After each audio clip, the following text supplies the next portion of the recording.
Hello guys, তো দেখো আজকে মালপোয়া বানাবো।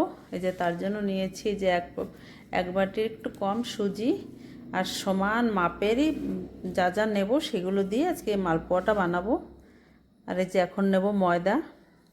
ওই যে সেই সমান মাপে যতটুকু সুজি নিয়েছিলাম ততটুকু ময়দা নেব। এক বাটির একটু কম আছে।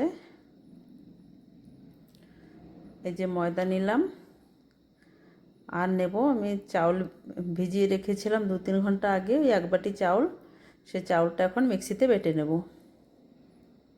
চাউলের গুঁড়ো করে করলে ভালো হয়, বাটা করে করলেও ভালো লাগে। তো আজকে গুঁড়ো করা হয়নি, একচোটে বেটে নেব। ভিজিয়ে রেখেছিলাম, এখন এটা মিক্সিতে বেটে নিয়ে আসি। এই যে এই যে চাউলটা বেটে নিয়ে এসেছি, এখন এর সাথে সব একসাথে মিশিয়ে দেব। এখানে আছে সুজি, ময়দা আর চাউলের গুঁড়ো। চাউলের গুঁড়ো না দিয়ে খালি সুজি ময়দা দিয়ে করলেও ভালো লাগে মালপোয়া। তো চাউল ছিল ঘরে, কেন দেব না, আর ভালো লাগছে খেতে। তো এটা চাউল মিশিয়ে একচোটে করছি। মিক্সির জারটা ধুয়ে দিয়েছি। আর এখানে জলটা দিতে হবে আমাদের, মানে একসাথে জল ঢাললে হবে না, অল্প অল্প করে জল দিতে হবে। জল দিয়ে ভালো করে ব্যাটারটা বানাতে হবে। অল্প অল্প করে জল দিয়ে নিচ্ছি, সুজিতে আবার জল অনেকটা টেনে নেবে।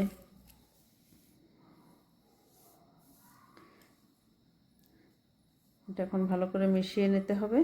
মিশিয়ে নিয়ে তারপর ওর ভিতরে মিশাবো কী কী সেগুলো সব দেখাবো তোমাদের। হাত দিয়ে মাখানো দরকার ছিল, আমি হাত দিয়ে মাখানো, এটা দিয়ে মাখাচ্ছিলাম, একটু অসুবিধা হচ্ছিলো। এখানে দেবো আমি পানমৌরি 1 চামচের মতন দিলাম। আর দেবো চিনি। আর নুনটা পরে দেবো, আমি যখন বানাবো তখন লবণটা পরে দেবো। এখন চিনি মিষ্টি যে যেমন খাও সেই হিসেবে মিষ্টি দিতে হবে। আমি একটু মিষ্টি কমই দেবো, তেমন বেশি দেবো না। একটা 6-7 চামচ চিনি দিলাম। এখন এটা ভালো করে মিশিয়ে নেব। মিশিয়ে এটা রেস্টে রেখে দেবো, একটা আধা ঘন্টা 45 মিনিট রেখে দেবো। রেখে দিলে সুজিটা ভালোভাবে নরম হবে, তারপরে সেটা আবার মাখিয়ে তারপরে মালপোয়াটা বানাবো।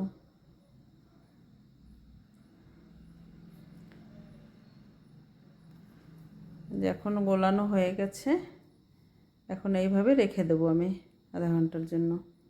এখন রেখে দিয়েছিলাম, এখন নিয়ে এসেছি। এখন এই যে লবণ 1 চামচ দিয়ে এখন আমি এটা বানাবো। আর একটু ভালো করে মাখিয়ে নিচ্ছি। সুজিটা ভালো করে, সুজির দানাগুলো পুরো মিশিয়ে দিতে হবে চটকে চটকে ভালো করে। এখন আর একটু সময় মাখাবো, মাখায় তারপরে পিঠা আরম্ভ করব। এই যে এইভাবে সুজিটা ভালো করে চটকে চটকে সুজিটা পুরো মিশিয়ে দিতে হবে আটার মতো। যে ব্যাটারটা আমার রেডি হয়ে গেছে। এখন কড়াইতে তেল বসিয়ে দিয়েছি, এখন দেব। একটা প্রথমে দিয়ে দেখেছি কেমন হয়েছে, ওই যে আর একটা এখন দিলাম।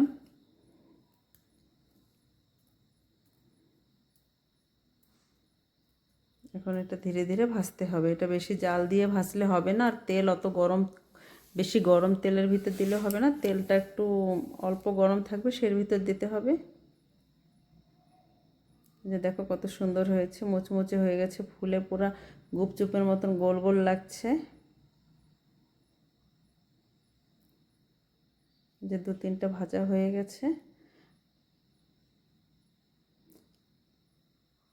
এখন আবার আর এক খোলা ভাজা দিচ্ছি। দেখো কেমন ফোলে, কেমন সুন্দর হয়েছে মালপোয়াগুলো।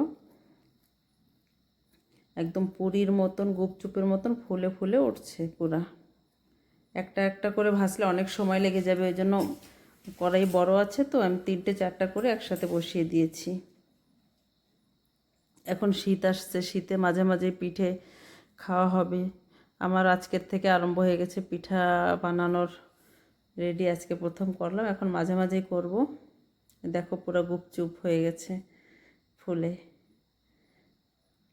খেতে ভালোই লাগে, মালপোয়াটা ভীষণ ভালো লাগে। আর বানানোর পরে আমরা 2-4 দিন, 1 সপ্তাহ রেখে খেতে পারবো। এটা খারাপ হয় না সহজে, অনেক দিন রাখা যায়, কোনো অসুবিধা হয় না। তোমরা এইভাবে বানিয়ে খেয়ে দেখো, ভীষণ ভালো লাগবে। ভিডিওটা ভালো লাগলে একটা লাইক করে দিও।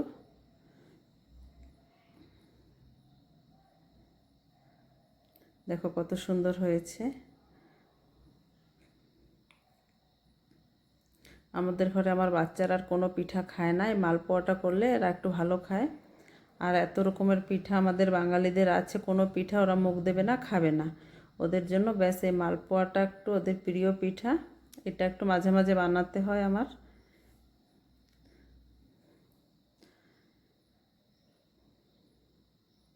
দেখো অনেক সুন্দর হয়েছে পিঠাগুলো বানানো। আর আমার মতন কে কে বানায় মালপোয়া বানাও, আমাকে কমেন্ট করে জানাবে। আর ভিডিওটা ভালো লাগলে একটা লাইক করে দিও। আর এই কালকের থেকে ভীষণ ঠান্ডা বি আরম্ভ হয়ে গেছে, সকালে ভীষণ ঠান্ডা লাগে, ঠান্ডা বি ভীষণ পড়ে গেছে। এতদিন ঠান্ডা ছিল না, ভীষণ গরম ছিল, হঠাৎ ঠান্ডা আরম্ভ হয়ে গেছে।